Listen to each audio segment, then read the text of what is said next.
Hello and welcome to the news update on Papyrus Global TV. I am Christiana Babayo. Before we begin, here are the headlines. Tinubu cancels major foreign trips amid security crisis. Peter Obi says Nigeria is under siege as insecurity worsens. PDP crisis deepens as Wike blames Makinde for party turmoil. VP Shatima deploys to Kebbi to console families after girl's abduction. Kanu files criminal complaint against DSS witnesses ahead of judgment.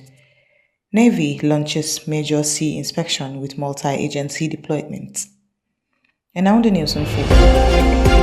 President Bola Tinubu has postponed his planned international engagements, including trips to the G20 summit in South Africa and the AU-EU summit in Angola, citing growing national security concerns. Reports say the decision comes as he awaits detailed briefings on the recent abduction of schoolgirls in Kebbi State, as well as a deadly attack on worshippers in Eruku, Kwara State. In a statement released by a special advisor on information strategy, Bayo Onanuga, Tinubu expressed deep concern over the security breaches in both Kebbi and Kwara. He has also ordered the deployment of additional security personnel, including military and police, to Eruku and its surrounding local governments, following a request from the Kwara State Governor. The president directed the security agencies to intensify operations to find and rescue the abducted girls, calling for a coordinated high-priority response. At the same time, he has requested reports from Vice President Kashim Shettima, who visited Kebbi on his behalf, and from the Department of State Services (DSS) and police on the church attack in Kwara.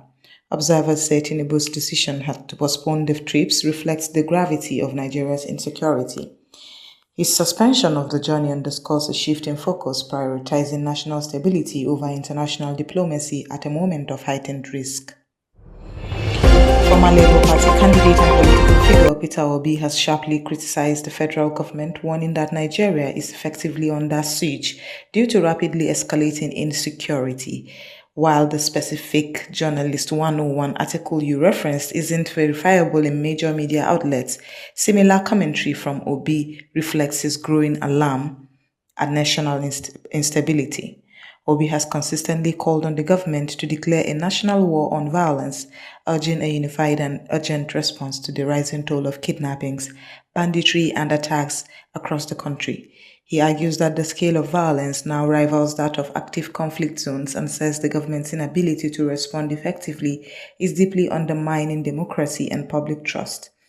He has also criticized President Tinubu's frequent foreign trips, suggesting that such engagements disconnect from the real priorities at home. According to Obi, while citizens are grappling with fear and insecurity, their leaders should be focused on stabilizing the country rather than jetting off abroad. Obi's remarks signal a broader call for a new style of governance, one grounded in accountability, competence, and direct engagement with Nigeria's present security challenges. He insists that restoring safety is a precondition for any meaningful democratic progress. The internal schism within the People's Democratic Party, PDP, has widened, with Minister of the Federal Capital Territory, Nyesom Wike, publicly accusing Governor Seyi Makinde of being the main architect of the party's ongoing crisis. Wike claims that Makinde has repeatedly violated reconciliation agreements, triggering a collapse in trust among top party figures. Wike's criticism dates back to a G5 governors meeting in Lagos, where he confronted Makinde over what he described as a pattern of dishonesty. According to Wike, Makinde undermined a follow-up meeting held at former Senate President Bukola Saraki's Abuja residence, in which key resolutions were made, including reaffirming Senator Samuel Anyanwu as the PDP National Secretary, in line with a Supreme Court judgment, and calling for the withdrawal of legal cases tied to Rivers State. Despite those resolutions, Wike says the agreement was violated almost immediately. He accuses Makinde of orchestrating a meeting with Southeast PDP leaders, together with Enugu Governor Peter Mba, to push for the elevation of Ude Okoye as National Secretary, rather than honoring the arrangement to retain Anyanwu. Further, Wike alleges that Makinde helped facilitate an internal move to install the Deputy National Press Secretary in acting capacity, a maneuver he sees as illegitimate. The fallout reached a head when the Independent National Electoral Commission refused to attend the PDP Zonal Congress in Jos, citing procedural irregularities. The invitation letter was reportedly signed by the Deputy National Secretary instead of Anyao, in contradiction to the earlier agreement. In response, Wike declared his withdrawal from all reconciliation pacts, vowing to continue the fight for what he calls justice. Countering Wike's claims, a PDP support group called PDP Frontiers for Change and Progress has accused him of destabilizing the party from within. The group points to Wike's past alliances and alleges that he is leveraging his influence in the APC to undermine his former party. Amid these bitter exchanges, the PDP's unity appears severely fractured, leaving serious questions about its capacity to present a united front going into future elections. Vice President Kasim Shettima, acting on the directive of President Bola Tinubu, has traveled from Abuja to Kebbi State to meet government officials, security chiefs, and the families of 25 schoolgirls abducted from a boarding school in Maga. The visit forms part of the federal government's broader response to kidnapping. Since the attack, Tinubu has emphasized that the rescue of the girls is a top national priority and has ordered security agencies to act with urgency. In his remarks, the president also extended condolences to the military, mourning the recent loss of soldiers, including Brigadier General Musa Uba, who was killed in active duty operations. As part of the solidarity mission, Shettima is set to engage traditional rulers, local leaders, and parents of the abducted students. The aim is to reassure them of the government's commitment to their safe return while pushing for improved community intelligence sharing. Security officials say the intensified search operations were already underway, with troops and local vigilantes working in concert to locate the abductors and bring the girls home. We will now go on a short break, and when we come back, the news will continue. Stay tuned. The Papyrus Global, we don't just cover events, we create cinematic experiences. From red carpets to birthdays, gala dinners, and your fairy tale weddings, we bring your moments to life with high-tech precision. Our gadgets are smarter, our lenses sharper, and our team simply world-class. Trust the Papyrus Global to tell your story in the boldest, brightest way possible.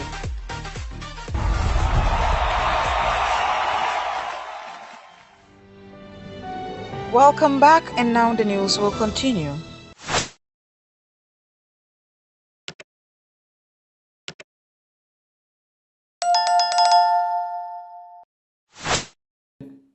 IPOB leader Nnamdi Kanu has formally filed a criminal complaint against two Department of State Services witnesses who testified in his terrorism trial, alleging that they gave false evidence under oath. The complaint, lodged before a Chief Magistrate's Court in Abuja, accuses the witnesses, who were identified as TAA PW1 and BBB PW2, of perjury and of misleading the court in ways that affect the admissibility of critical statements linked to his 2015 and 2021 interrogations. Filed by Kanu's legal team, the complaint cites multiple provisions of Nigeria's Penal Code and the Administration of Criminal Justice Act. Through his lawyers, Kanu argues that both witnesses knowingly gave false testimony, especially denying knowledge of a key DSS officer, which he claims is contradicted by other evidence. The move comes ahead of the critical judgment scheduled for November 20, 2025. Kanu's legal team says the complaint is part of a strategy to challenge the credibility of the prosecution's case and seek accountability for what he alleges to be orchestrated perjury. The Nigerian Navy has launched a large-scale sea inspection exercise to strengthen its maritime security capabilities and interagency cooperation. The drill, conducted under the Eastern Naval Command, is codenamed Exercise DINMINGI, meaning Safe Waters in the Ibani language. The operation features a significant deployment, 9 naval vessels, 3 helicopters, and numerous assault boats contributed by the Nigerian Navy, Army, and Air Force. Rear Admiral Chidioze Donald Okehe, Flag Officer commanding Eastern Naval Command, flagged off the exercise from the Navy jetty at the Federal Ocean Terminal in Oni, River State. A major component of the exercise is a simulated opposed boarding of a hijacked liquefied natural gas LNG vessel, a scenario that tests specialized skill sets in close-quarter maritime operations without compromising Vessel safety. The National Drug Law Enforcement Agency is also participating to test onboard screening and law enforcement collaboration. Rear Admiral Okihe framed the exercise as part of a broader strategy centered on four pillars: professionalism, operational readiness, welfare, and interagency collaboration. The goal, he said, is to ensure that the Navy and its partners are well prepared to defend Nigeria's maritime interests, especially its critical infrastructure, against evolving threats. And that's all we have on the news update on Papyrus Global TV. I am Christiana Babayo. Thanks for joining us.